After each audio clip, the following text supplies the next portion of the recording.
Nous voilà donc maintenant toujours en quatrième avec la première partie du cours sur les puissances. Donc cours qui va dans les opérations, donc à la suite sur les fractions, qui va résumer du coup ce que vous avez vu dans l'activité. Donc ce que je vous demande, dans un premier temps, avant que je le corrige, c'est de le lire évidemment, puisque là on est sur l'aspect généralisation de l'activité.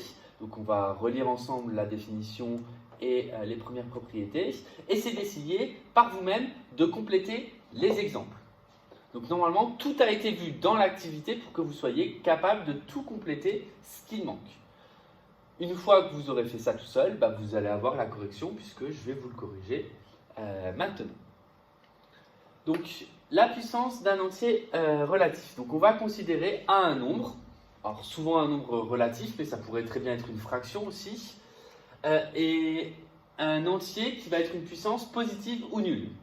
On va définir a puissance n, c'est-à-dire ce nombre puissance un certain entier, comme le produit de a par lui-même n fois. C'est-à-dire que comme je ne connais pas la valeur de n, a puissance n, par définition, c'est a multiplié par a, multiplié par a, multiplié par a, autant nombre de fois qu'il y a l'exposant, c'est-à-dire ici n fois. Donc a puissance n est le produit de n facteurs égaux à a. On dit aussi que a puissance n est une puissance de nombre a et ça se lit soit a exposant n, soit a puissance n. Moi, généralement, j'utilise plus le a puissance n. Donc concrètement, si je vous dis a puissance 5, ça veut dire que je multiplie la lettre a, et ça marche avec les lettres comme avec les nombres, par elle-même 5 fois. C'est-à-dire a fois a fois a fois a fois a. Donc par exemple, dans le calcul littéral, quand on parlait de x carré, x cube, et de la famille des x carré et la famille des x cubes, x carré ou x cube, c'est x fois x carré, c'est x fois x. X au cube, c'est x fois x fois x, 3 fois. Donc c'est vraiment ce calcul-là. Sauf que la différence entre les lettres et les nombres, c'est que les nombres, on connaît les valeurs chiffrées, donc on peut faire le calcul. Les lettres, par contre, ça reste quelque chose d'abstrait, donc on va laisser sous forme de notation x carré ou x cube. Donc à l'aide de cette définition, 2 puissance 5 ou 2 exposant 5, ça revient à multiplier, du coup, le nombre 2 par lui-même 5 fois. C'est-à-dire, c'est 2 fois 2 fois 2 fois 2 fois 2. Ça, c'est exactement le même exemple que l'activité, et ça donne 32. Moins 4 puissance 3. Donc vous voyez au passage que sur les petits nombres, et là je n'ai pas marqué de consigne, sur les petits nombres, vous devez écrire le calcul suivi du résultat. Ensuite, moins 4 puissance 3, c'est le nombre moins 4 que je multiplie par lui-même 3 fois. Donc c'est moins 4 fois moins 4 fois moins 4. Ça fait donc, il y a 3 signes moins, le résultat est négatif. Et ça fait donc moins 64. Ensuite, 10 puissance 3. On a vu le résultat dans l'activité que ça faisait 1000, mais on le revoit, c'est 10 fois 10 fois 10 qui revient à dire 1000. Au passage, ça nous donnera du coup la propriété qui est ici.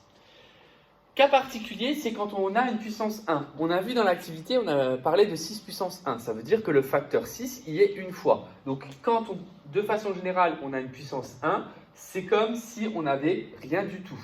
C'est-à-dire, a puissance 1, c'est juste a. Donc 18 000 puissance 1, ça sera égal à 18 000. Là où c'est un peu plus délicat à comprendre, c'est la puissance 0. Alors certains parlent de convention, d'autres d'éléments neutres. Dans tous les cas, une puissance 0, ça signifie que le facteur n'y est pas. Mais ne pas y être pour un facteur, c'est comme dans une fraction, quand on enlève tout, il reste toujours 1. Donc par convention, on convient que a puissance 0, ça donnera toujours 1. Donc n'importe quoi, alors hormis 0 quand même, n'importe quoi puissance 0, ça sera égal à 1. Donc 0 puissance 0, on n'en parle pas. Mais en tout cas, un nombre différent de 0, à la puissance 0, ça donnera 1.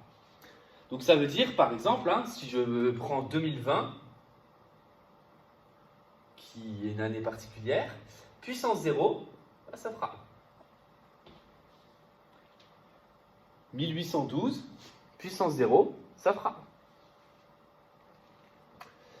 Ensuite, pour les puissances de 10, on va utiliser un raccourci. Puisque 10 puissance 3, on a vu que c'était 10 fois 10 fois 10 et que ça faisait 1000. On a vu dans l'activité que cela revenait à tout simplement retenir le nombre de zéros que la puissance faisait apparaître. Donc 10 puissance n, ça va être un 1 et n0.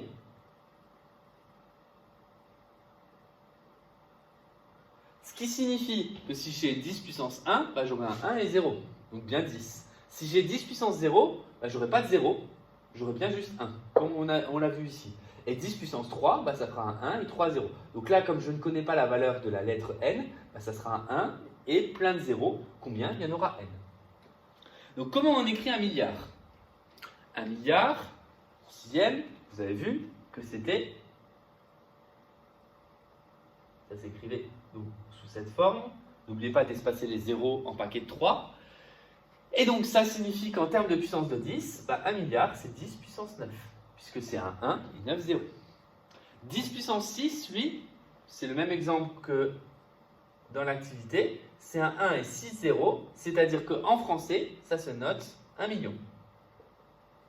Donc là, sur les puissances de 10, il va falloir être capable de jongler entre le français, donc quand je vous parlerai de milliards, millions, 10 milliards, 10 millions, 100 millions, etc.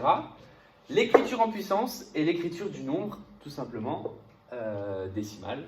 En tout cas, l'écriture du nombre, ici entier, c'est-à-dire un 1 avec le bon nombre de 0. Donc ces trois écritures-là sont à savoir maîtriser, puisque dans les exercices, on va vous demander de passer de l'une à l'autre. Donc le français, la notation en puissance et l'écriture du nombre en ligne. Voilà pour ce grand 1 et ce premier paragraphe.